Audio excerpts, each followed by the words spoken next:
Alors c'est terrible, un vol a eu lieu il y a quelques instants au Grand Théâtre, donc qui se trouve juste face à vous.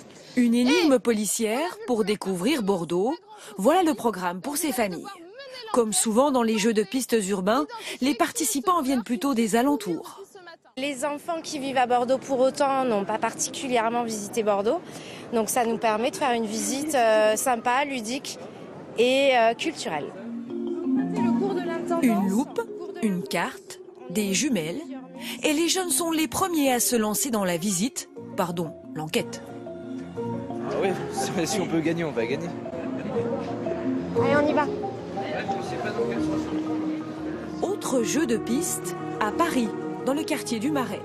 Prenez vers l'est la rue qui porte le nom de celui qui est entre autres le Saint Patron. Alors cherchez une rue avec un Saint Patron. Saint-Antoine ? Ben voilà, rue Saint-Antoine. Ces enfants commencent une balade truffée d'énigmes culturelles avec leur mère et leur grand-père. Pour 15 €, ils ont téléchargé et imprimé le guide et les questions.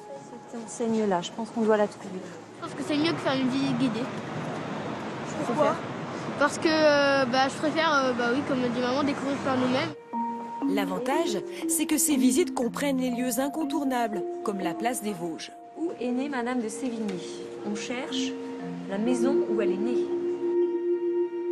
À Bordeaux, l'enquête progresse. L'église Notre-Dame fut construite au XVIIe siècle dans un style baroque. C'est chargé, hein. Nos enquêteurs ont trouvé un premier témoin, Goya. Il leur livre des indices sur le voleur. C'est un grand homme. Par chance, il n'était pas ramé.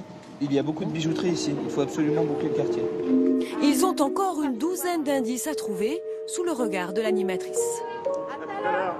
Ils viennent pour ça aussi, pour se sentir accompagnés pendant leur jeu. Et si jamais aussi ils ont une question sur tel ou tel monument, on est apte à y répondre aussi, puisqu'on est guide, donc on peut tout à fait aborder l'histoire aussi pendant le jeu. Un service qui a un prix, 12 € par adulte, 6 par enfant. Notre équipe peut déjà dresser un portrait robot du voleur. Il est grand, il a une toge.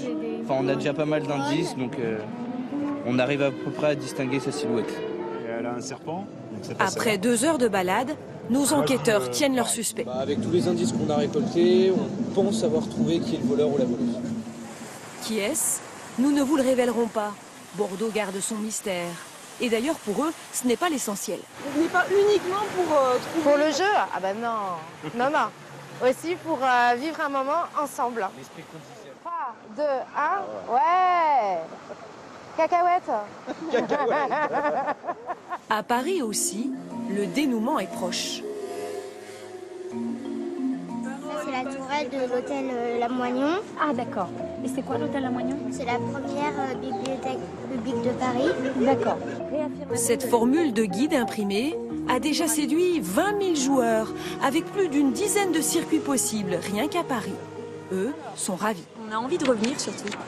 Il y a des endroits qui nous ont bien plu et on a envie de découvrir un peu plus. Oui, la même chose dans un autre quartier, pourquoi pas. C'est la clé de la réussite de ces jeux, arriver à séduire toutes les générations.